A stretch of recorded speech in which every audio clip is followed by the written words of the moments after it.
Everyone, welcome to Crystal IQ knowledge. इस video में हम पढ़ेंगे class 8 history chapter 5 when people rebel. 1857 की वॉर के बारे में देखेंगे, ठीक है। और उसके बाद क्या हुआ ये सब भी देखेंगे।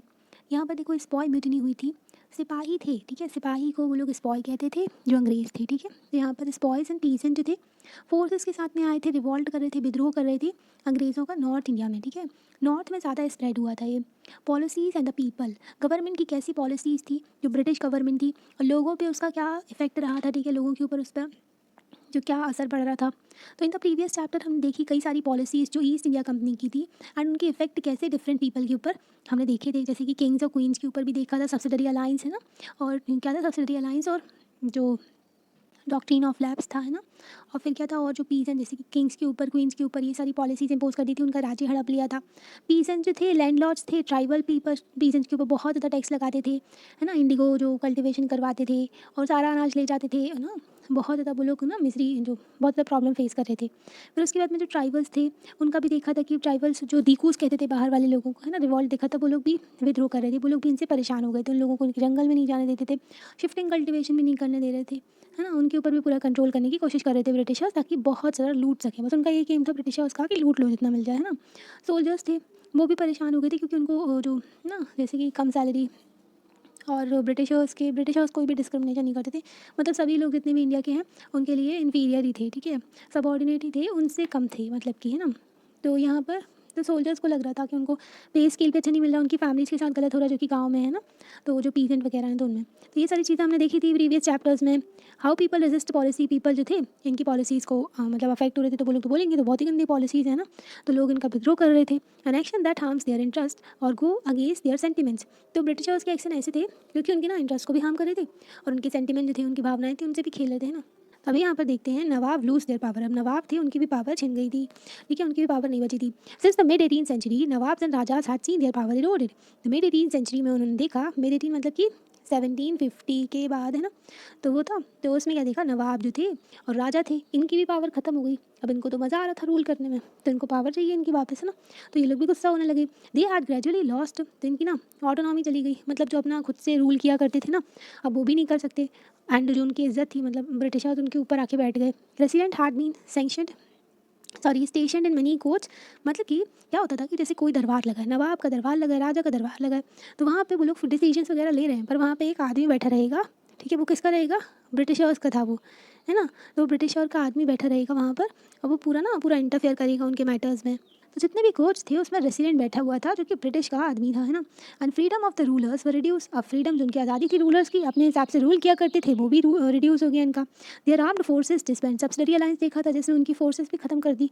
देयर रेवेन्यू, उनका जो रेवेन्यू था वो भी नहीं मिलता था, क्योंकि ना जो ब्रिटिशर्स थे वो पूरा लूट लेते थे। वो लोग टैक्स लगा लगा के सारा पैसा ले लेते थे और इन लोगों को पेंशन पे डाल दिया था थोड़े से पैसे देके, है ना। मतलब कि राजा महाराजा तो थे और नवाब थे, उनकी भी अथॉरिटी, ऑटोनॉमी, पावर आवर सब खत्म हो रही थी।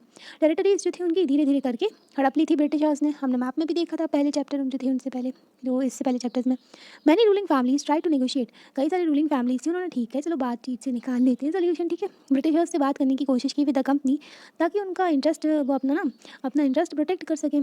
फॉर एग्जाम्पल जैसे रानी लक्ष्मीबाई थी झांसी की, वो चाहती थी कि कंपनी रिकॉग्नाइज कर ले उनका जो अडॉप्टेड सन था, जो उन्होंने गोद लिया था, कि वही वहाँ का राजकुमार है, वही राजा बनेगा, ठीक है। जो उनके हस्बैंड की डेथ हो गई थी तो उनके अडॉप्टेड सन को वहाँ का राजा बना दे, वो ये चाहती थी, है ना। तो नाना साहिब थे एक, तो वो अडॉप्टेड सन थे पेशवा बाजीराव टू के। नाना साहिब भी चाहते थे पेशवा बाजीराव टू के, तो वो चाहते थे कि उनको उनकी फादर की पेंशन मिले, है ना। Pleaded that he we given his father's pension when later died, ठीक है। तो वो चाहते थे कि उनको उनकी फादर की पेंशन मिले नाना साहिब। रानी लक्ष्मीबाई चाहती थी कि उनके बच्चे को वो जो उनका क्या उत्तराधिकारी जो राज्य का है ना रूलर बन जाए, वो उनके हस्बैंड की डेथ के बाद में। However the company confident of its superiority. Company जो थी बहुत ज़्यादा कॉन्फिडेंट थी कि हम तो बहुत सुप्रीम है ना, हमारा तो कुछ कोई बिगाड़ नहीं सकता, हमारी मिलिट्री पावर बहुत है, ठीक है। तो इन्होंने कहा नहीं नहीं मानेंगे तुम्हारी बात, ठीक है। तो इन लोगों ने, कंपनी वाले थे जो थे, उन्होंने बात नहीं मानी इन लोगों की, है ना। Awadh was one of the last territories to be next. Awadh था तो उसको लास्ट वाली जो ना, इसके बाद क्या हुआ था, रिवॉल्ट हो गया था। लास्ट टेरिटरी इसको हड़पा था ब्रिटिशर्स ने। 1801 में सब्सिडरी अलायंस ना अवध पे इम्पोज कर दी, ठीक है। अवध के ऊपर इम्पोज कर दी सब्सिडरी अलायंस। सब्सिडरी अलायंस में क्या था, सब्सिडरी अलायंस में ब्रिटिशर्स कहते थे कि जो राजा है ना, राजा है, ठीक है। तो राजा बोले, राजा जो है ना वो अपनी फोर्सेस नहीं रखेगा, मतलब उनके जो सिक्योरिटी करने वाले होते हैं ना मिलिट्री, वो नहीं रखेगा, ठीक है, वो होंगे ब्रिटिशर्स। बस राजा को ना उनको पेमेंट करना है ना, और अगर पेमेंट नहीं कर पाए तो उनका जो राज्य का हिस्सा है, जो उनकी टेरिटरी है, ठीक है, उनकी ज़मीन है, उसमें से उनको देना पड़ेगा हिस्सा, ठीक है। तो ये थी सबसिडियरी अलायंस। और उसमें हाँ ये भी होता था कि राजा ना जो ब्रिटिशर्स के दुश्मन है या फिर ब्रिटिशर्स जिनको पसंद नहीं करते, तो उनसे वो अपने रिलेशंस भी नहीं रख सकते, है ना। तो ये भी था वहाँ पर, हम राजा को पूरी तरीके से कंट्रोल कर लिया। तो अब देखो, अब राजा क्या हुआ, राजा के पास में खुद की फोर्सेस नहीं है, वो अपने हिसाब से किसी से जो रिलेशंस नहीं रख सकता ब्रिटिशर्स के अलावा, है ना। और ना राजा के कोर्ट में ब्रिटिश का रेसिडेंट भी बैठता था। गवर्नर सब्सिडरी अलायंस अवध में इम्पोज की गई 1801 में, and 1855 1856 it was taken over. तो 1856 में अवध को पूरी तरीके से कंट्रोल कर लिया गया। गवर्नर जनरल डलहौजी, डलहौजी वही है जो हमारे रेलवे लेकर गया था, अपने फ़ायदे के लिए लाए थे, ताकि और ज़्यादा जो है ना अंदर अंदर जब कंट्री के बीच में अगर जो रिसोर्सेज हैं तो उनको कोस्टल एरियाज़ तक ले जाना पड़ेगा, पोर्ट तक, तो रेलवे की ज़रूरत तो पड़ती। Declare that the territory was being misgoverned. Dalhousie ने बोला ये जो अवध है ना, इसमें अच्छे से रूल नहीं हो रहा है, ठीक है, जो वहाँ के जो नवाब है ना वो अच्छे से रूल नहीं कर रहे हैं वहाँ पर। तो British rule was needed to ensure proper administration, वहाँ पर ब्रिटिश रूल की ज़रूरत है ताकि वहाँ पर अच्छे से एडमिनिस्ट्रेशन हो सके, लोगों का भला कर सके। तो ये बोला था जो डलहौजी ने, मतलब कि और ज़्यादा टैक्स ले सके। अब कंपनी ने पूरी तरीके से प्लान भी कर लिया था किस तरीके से मुगल डायनेस्टी को खत्म करना है, ठीक है, एंड करना है एकदम। तो उन्होंने बोला name of the Mughal king was removed from the coin minted by the company. जो कॉइन है, ठीक है, तो पहले क्या था कि जो राजा थे वही बस अपना कॉइन सिक्के वगैरह चलाया करते थे। फिर उसके बाद में हमने आपको बताया था कि कंपनी भी अपने कॉइन इशू करने लगी, ठीक है। तो उसमें भी पर ये लोग ना जो मुगल थे उनकी फ़ोटो तो लगानी पड़ती थी, है ना। तो इन्होंने बोला कि अब जो कॉइन्स हैं उसमें राज जो किंग है ना, मुगल किंग, उसकी फ़ोटो नहीं लगेगी, है ना। तो ऐसा बोल दिया इन्होंने। 1849 में governor general Dalhousie announce that after the death of Bahadur Shah Zafar.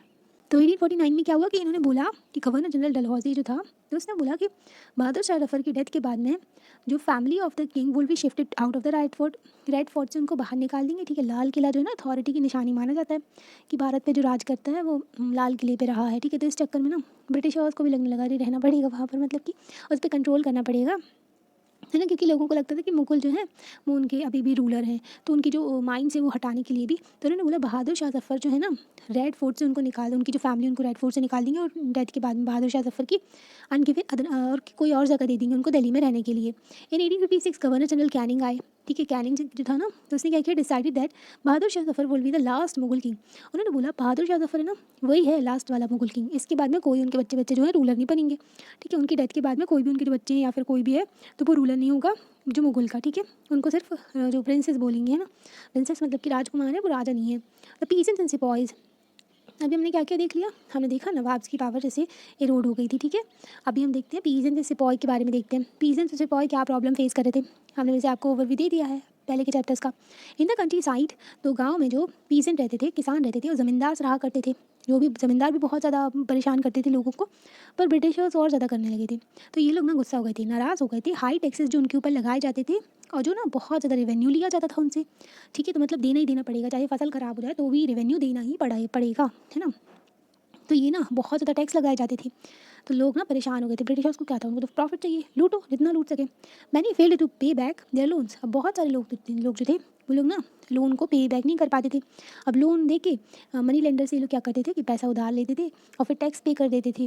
Gradually इनका क्या हुआ, इनकी ज़मीन छिन गई इनसे, जिस पे उन लोगों ने कई सालों तक, मतलब कि जनरेशन से उनकी ज़मीन छिन गई, जो उनकी काम करते आ रहे थे उस ज़मीन पे। तो ये लोग भी गुस्सा हो गए। The Indian sepoys in the employ of the company, तो इंडियन सिपॉय भी ना काम करते थे कंपनी के अंडर, तो उनके भी कई रीजन थे जिसकी वजह से वो नाराज़ थे कंपनी से, क्योंकि उनकी जो ना जो पेमेंट दी जाती थी उनको, ठीक है, वेजेस जो थी उनकी, अलाउंसेस जो कंडीशन थी सर्विसेज की, तो वो उनको अच्छी नहीं लग रही थी। जो नए रूल्स थे, ब्रिटिशर्स अब नए नए रूल्स भी लाते थे, तो नए रूल्स थे तो उससे क्या वॉयलेट कर रहे थे उनके रिलीजियस सेंसिबिलिटी एंड बिलीव्स, है ना। तो उस टाइम पर बहुत ज़्यादा रिलीजन को फॉलो किया जाता था। उस टाइम पर ऐसा बिलीव करते थे कि अगर कोई भी, in those days many people in the country believe that अगर वो ना जो सी है ना समुद्र को क्रॉस करके कहीं जाते हैं ना, तो उनका जो धर्म भ्रष्ट हो जाएगा, उनकी कास्ट जो है वो सब वो छिन जाएगा उनसे, ठीक है। तो ऐसा लगता था उनको छिन जाएगा, जो कि मतलब उनका लॉस्ट हो जाएगा, तो लूज हो जाएगा, ठीक है। तो उनको लगता था उनका धर्म भ्रष्ट हो जाएगा अगर वो पानी से बाहर चले जाएंगे, ऐसी मैंटेलिटी थी। अब देख लो, तो ये तो वो नहीं था, है ना। So when 1824 the sepoy were told to go to the Burma, Burma जो कि म्यांमार है, ठीक है। तो सिपॉयज़ को बोला गया कि आपको ना म्यांमार जाना पड़ेगा, बाय सी रूट के थ्रू जाना पड़ेगा। कंपनी ने बोला, तो इन्होंने बोला कि नहीं जाएंगे मतलब they refuse to follow the order. तो सिपाही ने बोला हम फॉलो नहीं करेंगे ऑर्डर, क्योंकि हमारे यहाँ तो जो पंडित हैं या फिर जो भी हैं हमारे धर्म वाले, तो उन्होंने बोला कि सी को अगर क्रॉस करोगे समुद्र को तो मतलब कि वो लोग ना धर्म भ्रष्ट हो जाएगा, ऐसा लोगों की थिंकिंग थी। ठीक है, तो उन्होंने मना कर दिया कि हम नहीं जाएंगे। ठीक है, दे थॉट तो दे एग्री टू गो। अगर एक बात पता है, जैसे कि ऐसा बोला गया था ताकि जो ना जो भी रिलीजियस जो टीचर्स प्रीचर्स होते हैं ना, तो उनकी अथॉरिटी बना रहे, है ना। क्योंकि लोग अगर बाहर जाएंगे तो वो देखेंगे दुनिया में इतनी सारी चीज़ें हैं ना, जैसे कि अगर ब्रिटेन वगैरह भी जाते, दूसरी कंट्रीज़ में जाते, तो वो लोग देखते अरे यहाँ तो ऐसा कल्चर है, हमारे यहाँ तो कैसे ऑर्थोडॉक्स चीज़ें हैं ना, तो गलत चीज़ें फॉलो कर रहे हैं। तो ये भी ना थोड़ा दिमाग खुलता लोगों का, तो इनकी अथॉरिटी ख़त्म होती जो टीचर्स थे। इसलिए वो लोग ना, उन लोगों ने ऐसा लोगों के दिमाग में बैठा दिया था कि बाहर नहीं जाना वरना धर्म भ्रष्ट हो जाएगा ना।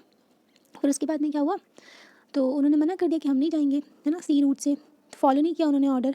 दे एग्री टू, उन्होंने बोला कि हम ज़मीन से चले जाएंगे, लैंड रूट जो है ज़मीन के रास्ते से। दे वर सीवियरली पनिश्ड, उनको पनिशमेंट मिली। ठीक है, और since the issue did not die down, तो उस टाइम पर ये इशू ना शांत नहीं हुआ था। 1856 में कंपनी ने पास किया नया लॉ। एक और कंपनी जो है ना एक और लॉ लेकर के आई, stated that every new person who took up employment in the company's army had to agree serve overseas if required. Sorry थोड़ा वो हो गया ना। Every new person who took up the employment in the company's army had to agree to serve overseas if required. तो नया law लेके आए company वाले, तो उन्होंने बोला हर पर्सन जो भी है कंपनी में काम करेगा तो उसको क्या करना पड़ेगा, उसको सारे लॉ फॉलो करने पड़ेंगे, उसको बाहर जाकर भी काम करना पड़ेगा, मतलब कि समुद्र को क्रॉस करना पड़ेगा। Sepoys also reacted what was happening in the countryside. Sepoys को ये भी ना परेशान कर रहा था, जो कि जो कंट्री साइड में हो रहा था, जो गाँव साइड हो रहा था। क्या हो रहा था, क्योंकि जो कई सारे जो मैनी ऑफ दैम जो सिपॉयज़ थे उनकी पीसेंट फैमिली थी, उनकी फैमिली किसान थी। ठीक है, उनकी फैमिली में had families living in the villages, उनकी फैमिली जो थी पीसेंट थी और जो ना विलेजेस में रहा करते थे, गाँव में रहते थे। सो ना गुस्सा हो रहे थे वो लोग, क्योंकि पीसेंट जो थे ना वो लोग भी गुस्सा हो रहे थे क्योंकि उनके ऊपर भी बहुत ज़्यादा टैक्स लगाया जा रहा था। ठीक है, तो दो रीज़न हो गए। रिस्पॉन्स टू रिफॉर्म, अब जो रिफॉर्म कर रहे थे ना उसका रिस्पॉन्स क्या रहा। British believe that the Indian society had to be reform, British को लगा कि इंडियन सोसाइटी को रिफॉर्म की ज़रूरत है, और उस टाइम पर थी भी रिफॉर्म की ज़रूरत। ठीक है, पर एकदम से रिफॉर्म नहीं कर सकते, एकदम से चेंज लाओ ना तो लोग भड़क जाते हैं। लॉज पर pass to stop the practice of sati, sati प्रथा को स्टॉप करने के लिए लॉ लाया गया। राजा राम मोहन रॉय और लॉर्ड विलियम बेंटिक जो थे वो इन लोग उचित ना, राजा राम मोहन रॉय बहुत ही ज्ञानी पर्सन थे। ठीक है, तो वो लेकर के आए, मतलब कि उन्होंने बनाया, इन लोगों को बोला कि आप लॉ लेकर के आओ। तो लॉर्ड विलियम बेंटिक ने एक लॉ पास किया कि ताकि प्रैक्टिस ऑफ जो सती है ना उसको बैन कर सके। सती में क्या होता था, जो पति है उसकी डेथ हो गई तो उसकी पत्नी को भी उसके साथ में जिंदा जला देते थे उसकी चिता में, है ना। तो ऐसा करते थे और इसको नाम भी रिलीजन का देते थे ये लोग। ठीक है, एंड ताकि इनकरेज कर सके री मैरिज ऑफ विडोज़, जो विधवा होती थी जिनके पति की डेथ हो जाती थी तो उनकी भी री मैरिज करा सकें, है ना। तो ये सब इनकरेज करने को बोला गया, क्योंकि उनकी ज़िंदगी बदतर बना दी थी सोसाइटी ने। English language education was actively promoted, English language education को प्रमोट किया गया, क्योंकि जो ब्रिटिशर्स थे उनको भी काम करने के लिए लोग चाहिए थे। ठीक है, after 1830 the company allowed Christian missionaries to function freely in the domain even own land and property. 1830 में क्रिश्चियन मिशनरीज जो थे, क्रिश्चियन जो मिशनरीज जो कि ना धर्म वगैरह के लिए आए थे, जो उनके तो फैलाने के लिए, तो उसने ना उन लोगों को अलाउ कर दिया कि आप यहाँ पर ज़मीन भी खरीद सकते हो, प्रॉपर्टी भी ले सकते हो। 1850 a new law was pass to make the conversion to Christianity easier. 1850 में एक नया लॉ पास किया गया, क्रिश्चियनिटी में कन्वर्ट करने को ईजियर बना दिया गया 1850 में। तो लोगों को लग रहा था कि हमारे धर्म के साथ में ये लोग क्या कर रहे हैं ना, कि इसमें लोगों को कन्वर्ट करवा रहे हैं। This law allowed the Indian who had converted to Christianity inherit the property of the ancestor. इस लॉ में क्या था कि जो अगर कोई इंसान है उसने कन्वर्ट कर दिया क्रिश्चियनिटी में, तो वो भी उसको क्या करेंगे, उसको प्रॉपर्टी मिल सकती है जो उसके पूर्वजों की है ना, जो भी उनके घर वालों की है वो प्रॉपर्टी उसको मिल सकती है, चाहे वो क्रिश्चियनिटी में कन्वर्ट हो जाए। मैनी इंडियंस, कई सारे जो भारतीय थे उनको फील हुआ ये जो ब्रिटिशर्स है ना हमारे रिलीजन को बर्बाद कर रहे हैं, हमारे जो कस्टम्स हैं, हमारे जो सोशल कस्टम है, जो हमारा बिलीफ है, जो हम करते आ रहे हैं, ठीक है, तो उन सबको भी बर्बाद कर रहे हैं लोग। There were courses other Indians who wanted to change existing social practices. अब यहाँ पर भी कुछ इंडियंस थे वो चाहते थे कि सोशल प्रैक्टिसेस चेंज हो, जैसे कि सती हो गया, है ना, और वुमेन्स को पढ़ने दिए, जो लड़कियाँ थी, जो औरतें थी उनको पढ़ने नहीं देते थे, है ना, एजुकेशन मिले, प्रैक्टिस ऑफ सती को बैन करें, है ना, एजुकेशन मिले उनको, और री मैरिज हो विडोज़ की। ठीक है, लोग अच्छे से पढ़ाई करें, तो ये सब सोशल रिफॉर्म चाहते थे हमारे भारतीय लोग भी, है ना। जैसे कि राजा राम मोहन रॉय हो गए, ईश्वर चंद्र विद्यासागर हो गए, कई सारे थे, ज्योतिबा फुले भी आए थे फिर बाद में, है ना। तो ये लोग चाहते थे कि हमारी सोसाइटी जो है, हमारे थोड़े लोग जो हैं संभलें और ये गलत चीज़ें छोड़ें। यू विल रीड, हम इन सब के बारे में रिफॉर्म मूवमेंट में 7 चैप्टर में और अच्छे से देखेंगे। ठीक है, तो उन सब में आपको इन सब लोगों के बारे में जानने को मिलेगा जो हमारे यहाँ रिफॉर्मर थे। रहा था। ये सिपाही थे ना, ये सिपाही हैं, तो जो र्यूमर्स थे, जो ना अफवाह फैल रही थी, तो उसको एक दूसरे से बात कर रहे थे, ठीक है। Through the eyes of the people, तो यहाँ पर सोर्स 1 और सोर्स 2 दिया गया है कि हम देखते हैं पीपल क्या फील कर रहे थे मतलब उनके बारे में। तो 80 द लिस्ट ऑफ 84 रूल्स। तो यहाँ पर ना एक बुक बताई गई है, महाजन प्रवास, जो कि विष्णुभट्ट गोडसे ने लिखी थी। तो उन्होंने क्या किया, वो रहते थे महाराष्ट्र में रहते थे, तो इनके अंकल जो थे उन्होंने अटेंड करने जा रहे थे यजना, ठीक है, यजना जो था उसको अटेंड करने जा रहे थे, तो ऑर्गेनाइज हुआ था मथुरा में। तो विष्णुभट्ट राइट से दे उनको ना, जो अंकल थे, तो उनको एक सिपाही मिला। तो सिपाही ने क्या बोला कि अपना जर्नी प्रोसीड मत करो, वापस चले जाओ, क्योंकि ना कुछ बड़ा होने वाला है, ठीक है, एक आउटब्रेक होने वाला है थोड़ा ना, 3 दिनों के अंदर कुछ विद्रोह वगैरह होने वाला है। तो इंग्लिश तो सिपाही ने बोला कि जो ना मतलब कि इंग्लिश जो है हमारे रिलीजन को बर्बाद कर रहे हैं, हिंदू एंड मुस्लिम के रिलीजन्स को, ठीक है। They had to make 84। तो उन्होंने क्या किया है, जो इंग्लिश है उन्होंने 84 रूल्स बनाए हैं, और वो अनाउंस करेंगे जब सारे राजा होंगे उनके सामने और प्रिंसेस के सामने, है ना, कैलकटा में। तो उन्होंने बोला कि जो सारे जो राजा वगैरह हैं, तो वो लोग ना रिफ्यूज़ कर देंगे इन सबको एक्सेप्ट करने से, उनको ये सब बिल्कुल पसंद नहीं है, ठीक है। तो उन्होंने बोला मैसिव अपील होगी और अंग्रेज़ों को इसका भारी पड़ेगा, ठीक है। किंग्स अपने कैपिटल्स में चले गए, वो गुस्से में थे। All the people begin to making plan, सारे पीपल्स प्लान बनाने लगे, और डेट फिक्स की गई कि war of religion and secret plan बनाया गया, जो कि लोगों में फैला दिया गया, ठीक है। तो ये लिखा है एक सिपाही ने। अभी दूसरा सोर्स है, ये भी ना एक अनदर अकाउंट मिलता है हमको, जो सूबेदार सीतारामन है पांडे, जो सीतारामन पांडे कहते हैं रिक्रूट किए गए थे, वो भी एक सिपाही थे, ठीक है, बंगाल में आर्मी में। तो ना 48 ईयर्स के बाद में वो रिटायर हो गए 1860 में। उन्होंने हेल्प किया था ब्रिटिशर्स को कि जो रिवेलियन था ना उसको सप्रेस कर सकें। उनका बेटा भी था, रिवेलियन था ना, उसमें उनका बेटा भी पार्ट ले रहा था। तो ब्रिटिश ने उनको मार दिया था, उनके बेटे को, उनके सामने ही। तो रिटायरमेंट के बाद में वो कमांडिंग ऑफिसर बन गए थे, है ना। फिर नहीं, जो कमांडिंग ऑफिसर ने उन्हें बोला कि आप अपनी मेमोर से लिखो, मतलब कि कुछ अपने बारे में लिखो, जो आपका जो भी मेमोरी है उसके बारे में। तो उन्होंने कंप्लीट किया राइटिंग 1861 में, अवधि में, ठीक है। तो फिर उसके बाद में इंग्लिश में भी उन्होंने लिखा, उसको ट्रांसलेट नहीं नॉर्गेट जो था ना कमांडिंग ऑफिसर, उसने ट्रांसलेट किया इंग्लिश में, एंड फिर उसको पब्लिश किया गया फ्रॉम सिपाही टू सूबेदार। तो उन्होंने बताया कि उनका ओपिनियन बताया, जो सीज़ किया था उन्होंने, दैट सीजिंग ऑफ अवध फिर द माइंड ऑफ द सिपाहीज। तो जो अवध के ऊपर कब्जा किया था अंग्रेज़ों ने, तो उसकी वजह से जो सब सिपाही थे ना वो गुस्सा हो गए थे, ठीक है, वो परेशान थे, और उसकी वजह से एक ना गवर्नमेंट के अगेंस्ट में उनका थोड़ा दिमाग में भर गया था। एजेंट्स जो थे नवाब के, तो वो क्या कर रहे थे, एंड ऑल्सो किंग के दिल्ली में, तो वो ना इंडिया में जा रही थी, और मतलब कि एजेंट जो थे जो किंग थे और नवाब के उनके, तो वो लोग ना सिपाहियों के मन में भी ऐसी फीलिंग भर रहे थे कि वो लोग अच्छे नहीं हैं अंग्रेज़ वगैरह। तो ये ना इनका पर्सपेक्टिव है जो सीताराम पांडे हैं उनका, ठीक है। तो ये सूबेदार सिपाही थे, फिर सूबेदार बन गए थे। तो इन्होंने क्या बोला, दे इन्वेंटेड 10,000 लाइज। तो बहुत सारे उन्होंने झूठ बोले एंड प्रॉमिस किया कि परसुएट किया, मनाया जो सोल्जर्स थे कि वो लोग ना विद्रोह करें, और जो अपने जो इंग्लिश उनके मास्टर हैं उनके अगेंस्ट हो जाएँ, है ना, with the object of restoring, ताकि ना राजाओं को उनकी पावर वापस मिल सके और उनकी गद्दी वापस मिल सके दिल्ली में। They maintain that this was a holy within the army's power if the soldiers would only act together do as they were advise. तो मतलब कि यही बोला गया कि सोल्जर्स को साथ में आके विद्रोह करना चाहिए। तो राजा लोग बहुत ज़्यादा झूठ बोल रहे थे उन लोगों से।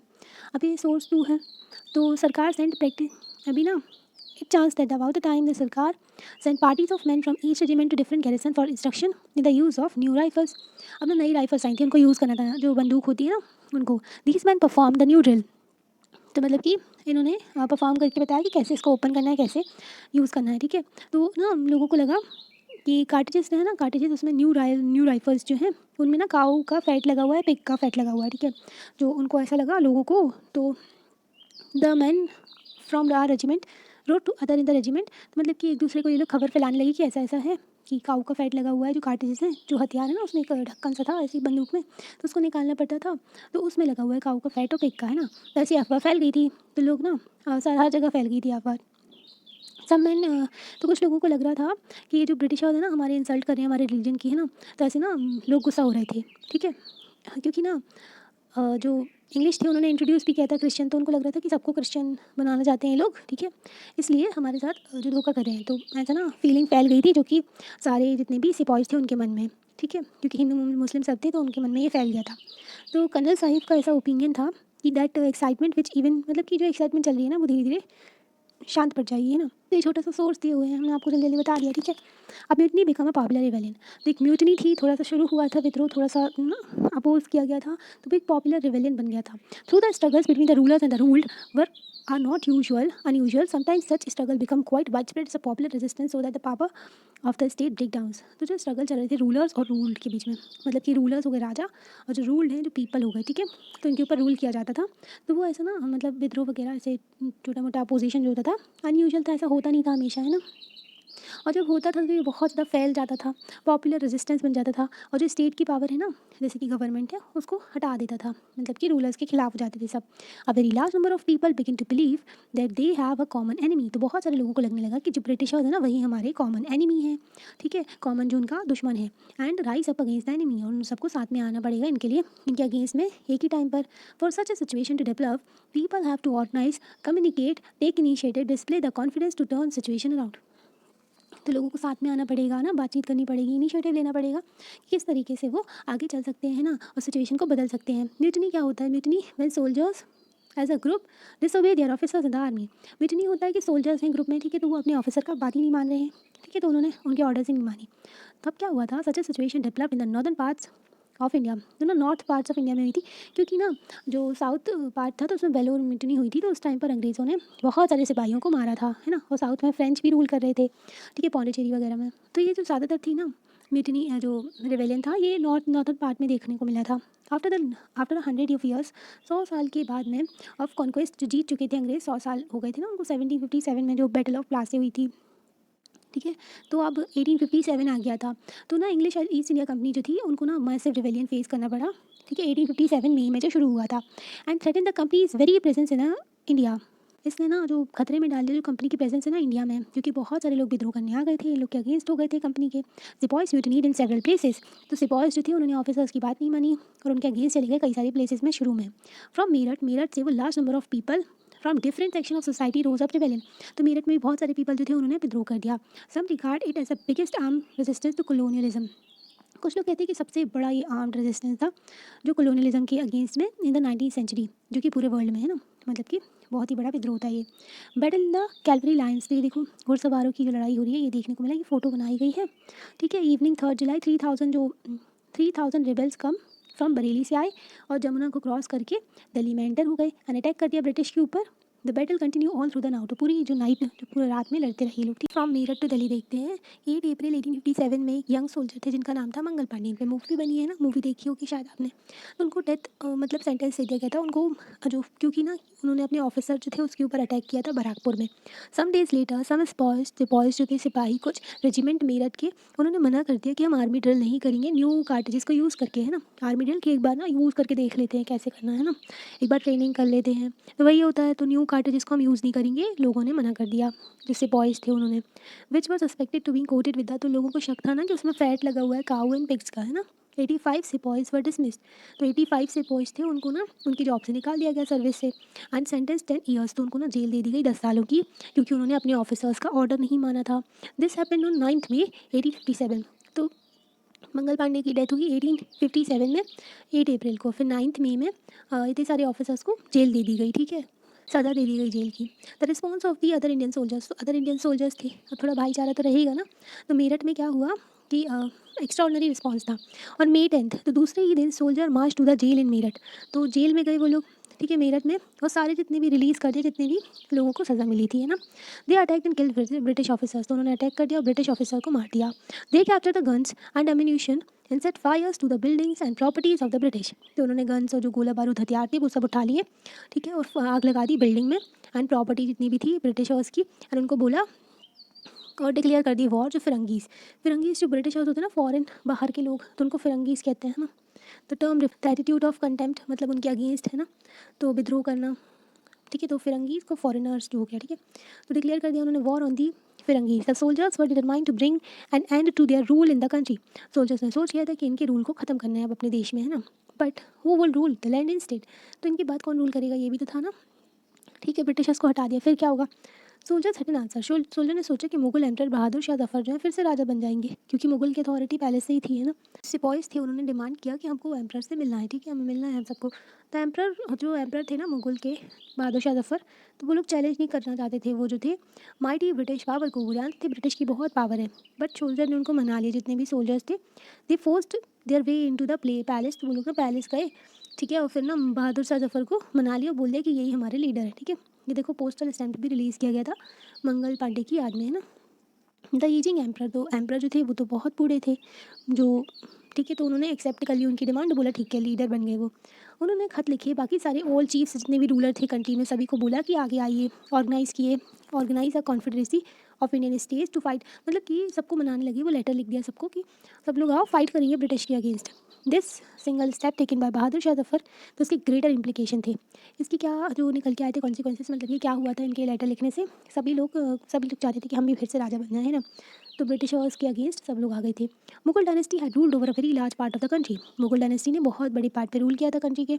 Most smaller rulers and chieftains control their territories, बहुत सारे छोटे छोटे राजा थे, चीफ थे जो अपनी टेरिटरी को कंट्रोल किए गए थे डिफरेंट डिफरेंट जगहों पर, on behalf of Mughal rulers के बिहाफ में, ठीक है। Threatened by the expansion of British rule, तो वो लोग भी ना खतरे में थे क्योंकि ब्रिटिश रूल बढ़ता जा रहा था।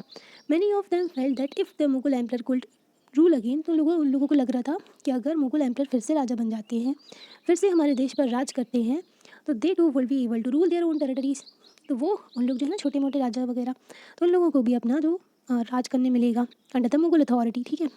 The British had not expected, तो ब्रिटिश ने ये एक्सपेक्ट नहीं किया कि ऐसा कुछ भी होगा, है ना। ब्रिटिश को लगा था कि जो ना डिस्टर्बेंस हो रहा है थोड़ा बहुत, तो वो हो रहा है इशू ऑफ द कार्टेजेस में, विल डाई डाउन, तो उनको लगा कि ये जो इशू है कार्टेजेस का, ये शांत पड़ जाएगा। बट बहादुर शाह जफर जो थे, उनके डिसीजन में to bless the rebellion change the entire situation, क्योंकि जो उन्होंने लेटर वगैरह लिख दिए थे, तो बाकी सारे राजा महाराजा चीफ सब आ गए थे, ठीक है। Often when people see alternative possibility they feel inspired and enthusiast, तो उनको देखा कि ठीक है अल्टरनेटिव पॉसिबिलिटी है उनके पास कि कोई और रूल कर लेगा। It gives them courage and hope, confidence, उनके पास में करेज आई, हिम्मत आई, ठीक है, एक आशा लगी उनको, ठीक है, कि फ्यूचर की, ठीक है, ये ब्रिटिशर्स को भगा देंगे। और कॉन्फिडेंस भी रहा उनको कि हम ठीक है कर सकते हैं, हम जो कि ब्रिटिश के अगेंस्ट लड़ाई कर सकते हैं। तो ये बहादुर शाह जफर की पिक्चर है, ठीक है। ये रानी लक्ष्मीबाई, इनकी तो कहानी सबने सुनी है ना।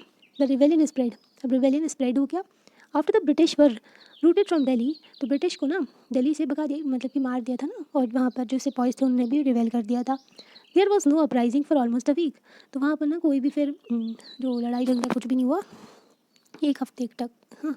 It took that much time for new travels, तो एक हफ्ते तक कुछ भी नहीं हुआ, फिर ना थोड़ा और टाइम लगा कि जो न्यूज़ ना फैलती गई, फिर शुरू हो गया, म्यूटनी शुरू हो गई थी, जो कि ब्रिटिशर्स के अगेंस्ट लड़ाई शुरू हो गई थी। रेजिमेंट आफ्टर रेजिमेंट म्यूटनीड, तो रेजिमेंट के बाद रेजिमेंट जो है ना अब ब्रिटिशर्स के खिलाफ, मतलब कि रेजिमेंट जो एक एक ना सेना, जैसे कि ऑफिसर्स होते हैं ना, तो उनको अलग अलग रेजिमेंट में डिवाइड कर देते हैं, ठीक है। तो वो लोग ना फिर क्या किए थे, वो लोग रिवेल करना शुरू कर दिए थे इनके अगेंस्ट, ब्रिटिशर्स के against. Took off to join other troops at nodal point like Delhi Kanpur, तो दूसरे जो ट्रूप्स थे, दूसरे जो सिपाही थे, उनको ज्वाइन कर रहे थे दिल्ली कानपुर एंड लखनऊ में। After them all the people of the town and villages also rose up in rebellion, तो उसके बाद में सारे पीपल्स जो थे, है ना, टाउन्स एंड विलेजेस के, वो भी परेशान थे ब्रिटिशर्स से, वो सभी रिवेलियन करने लगे। And rallied around local leaders zamindars, ठीक है, सॉरी रैली है, ठीक है, रैली निकाली उन्होंने लोकल लीडर्स के साथ में, ज़मींदार के साथ में, चीफ के साथ में, who were prepared to establish authority, तो मतलब कि उनको भी अपनी पावर वापस चाहिए थी, तो वो लोग भी लड़ने लगे। सबका अपना अपना इंटरेस्ट था, सबको पावर चाहिए थी, सबको रूल करना था, है ना। बस सिपाही थे जो, और लोकल पीपल थी कि उनको आज़ादी चाहिए थी, मतलब शांति से रहना था, है ना। पर राजा महाराजा भी लूटते ही, पर ब्रिटिशर्स से थोड़ा कम लूटते हैं ना। नाना साहेब अडॉप्टेड सन जो थे पेशवा बाजीराव के, who lived near Kanpur, Kanpur के पास में रहते थे। गैदर किया उन्होंने आर्म्ड फोर्सेस को एंड एक्सपेल्ड कर दिया, जो भगा दिया जो ब्रिटिश गैरिसन थे उनको सिटी से, है ना।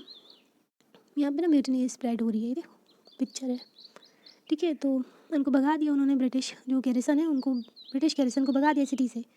उन्होंने अपने आप को पेशवा डिक्लेयर कर दिया। पेशवा इंपॉर्टेंट पोस्ट होती है मराठास में।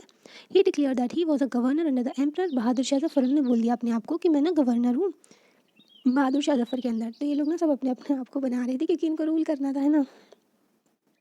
इन लखनऊ विजिस Qadr the son of disposed Nawab Wajid Ali Shah was proclaim, तो लखनऊ में ब्रिटिश कादर जो कि सन थे, बेटे थे वाजिद अली शाह के, उन्होंने भी अपने आप को प्रोक्लेम कर दिया कि मैं नवाब हूँ यहाँ का, ठीक है। सब अपनी अपनी पावर बनाने के लिए लड़ रहे थे। He to acknowledge the suzerainty of the, तो उन्होंने ये बोला ठीक है, मुगल शाह जफ़र जो हैं हमारे लीडर हैं कंट्री में, पर इस एरिया के हम हैं, ठीक है। तो ऐसे ना अपने आप को सब डिक्लेयर करने लगे थे, पर उनको भी चाहते थे, वो लोग चाहते थे कि ब्रिटिशर्स भाग जाए, फिर हमारा रूल हो जाए यहाँ पर। ने क्या किया, फिर बेगम हज़रत महल जो थी उन्होंने एक्टिव पार्ट लिया और ऑर्गेनाइज़ किया, ठीक है, जो ब्रिटिश के अगेंस्ट लोगों को है ना, और अपराइजिंग जो ऑर्गेनाइज़ की। इन झांसी रानी लक्ष्मीबाई थी, ठीक है, उन्होंने रिवेल किया जो अगेंस्ट ब्रिटिशर्स के, और फॉट किया British along with the Tantia Tope थी उनके, ठीक है, तो उनके जो जनरल थे उनके साथ में फ़ाइट किया ब्रिटिशर्स के against. The general of Nana Sahib, ठीक है, तो जनरल ऑफ नाना साहिब थे, वो भी फाइट किए थे। इन दी मंडला रीजन ऑफ मध्य प्रदेश, तो मंडला रीजन जो मध्य प्रदेश का था, रानी अवंती बाई थी रामगढ़ की, उन्होंने अगेंस्ट ब्रिटिशर्स की लड़ाई की है ना। आर्मी ऑफ 4000, तो 4000 की आर्मी को लेड कर रही थी अगेंस्ट ब्रिटिशर्स। देख रहे हो कितनी पावरफुल थी अवंती बाई लोधी। 4000 लोगों की सेना लेकर गई थी, ब्रिटिशर्स के अगेंस्ट फाइट करी थी उन्होंने। Who had taken over the administration, उन्होंने अपने स्टेट का एडमिनिस्ट्रेशन भी ले लिया था ना, मतलब उनके यहाँ का पूरा कंट्रोल उनके हाथ में था। The British were greatly out number, तो ब्रिटिश जो थे ना कम होते जा रहे थे जो रिबेल फोर्सेज में, तो उनको डिफीट होते जा रहे थे बहुत ज़्यादा, जितनी भी बैटल्स हो रही थी उनमें वो हारते जा रहे थे। दिस कन्वीनियंस द पीपल, तो उन लोगों को लग रहा था पीपल को कि हाँ ठीक है, ब्रिटिश का जो रूल है ना वो ख़त्म हो जाएगा, ठीक है, collapsed for good and give them confidence to the plunge and join, तो लोगों को लग रहा था कि हाँ खत्म हो जाएगा, तो वो लोग और ज्वाइन कर रहे थे रिवेलियन को, है ना। Situation of wide spread popular rebellion developed in the region of Awadh, Awadh में भी रिवेलियन हुआ, ठीक है। फिर 6 अगस्त 1857 में we find a telegram sent by lieutenant colonel Hitler, Hitler ने एक टेलीग्राम सेंड किया जो कर्नल जो थे कमांडर इन चीफ एक्सप्रेस किया कि फियर, अब ब्रिटिशर्स को भी डर लगने लगा था। उन्होंने बोला हमारे जो लोग हैं, ठीक है, our men are cowed by numbers oppose to them and endless fighting, मतलब हमारे जो सिपाही हैं वो कम होते जा रहे हैं, ठीक है, और बहुत ज़्यादा फाइटिंग हो रही है, हर विलेज जो है वहाँ पर अगेंस्ट अस, तो ब्रिटिशर्स के अगेंस्ट लड़ाई हो रही है, एंड ज़मींदार भी उनके अपोज हो गए हैं, ठीक है। Many new leaders came up, for example, तो कई सारे नए लीडर्स भी निकल के आए। For example Ahmadullah Shah Maulvi from Faridabad prophesied that rule of British would come to end soon, तो उन्होंने बोल दिया कि हाँ ठीक है, मतलब कि उन्होंने ना बता दिया कि ब्रिटिश का ना रूल ख़त्म होने वाला है। He caught the imagination of the people and raised a huge force of supporters, इन्होंने भी अपनी फोर्स तैयार कर ली सपोर्ट करने के लिए। ही केम टू लखनऊ, तो वो लखनऊ आए और ब्रिटिशर्स को फाइट किया उनके against. In Delhi a large number of ghazis and religious warriors, तो दिल्ली में बहुत सारे जो गाजीज थे रिलीजियस वॉरियर्स थे वो साथ में आए और उन्हें हटा दिया जो वाइट पीपल थे, ठीक है, उनको। और वक्त खान जो थे या सोल्जर्स फ्रॉम द बरेली, तो बरेली के एक सोल्जर्स थे, उन्होंने चार्ज लिया बहुत सारे फोर्सेस का, इनवाइट किया हु केम टू दिल्ली, और दिल्ली में आए थे। ही बिकेम अ की मिलिट्री लीडर, तो वो ना की मिलिट्री लीडर बन गए थे रिबेलियन के अगेंस्ट में। इन बिहार में क्या हुआ, एक ओल्ड ज़मींदार थे कुंवर सिंह, ज्वाइन कर लिया रिबेलियन को, ठीक है। Sepoys and battled with the British for money month, तो उन्होंने कई महीनों तक लड़ाई की ब्रिटिशर्स के against. Leaders and fighters come across from the land and join the fight, तो बहुत सारे लीडर्स थे फाइटर्स थे, उन्होंने अलग अलग जगह से आ रहे थे, ठीक है, वो सब फाइट कर रहे थे ब्रिटिशर्स के अगेंस्ट। अब कंपनी ने कैसे फाइट बैक किया ये हम देखेंगे सेकेंड पार्ट में, ठीक है। बाय।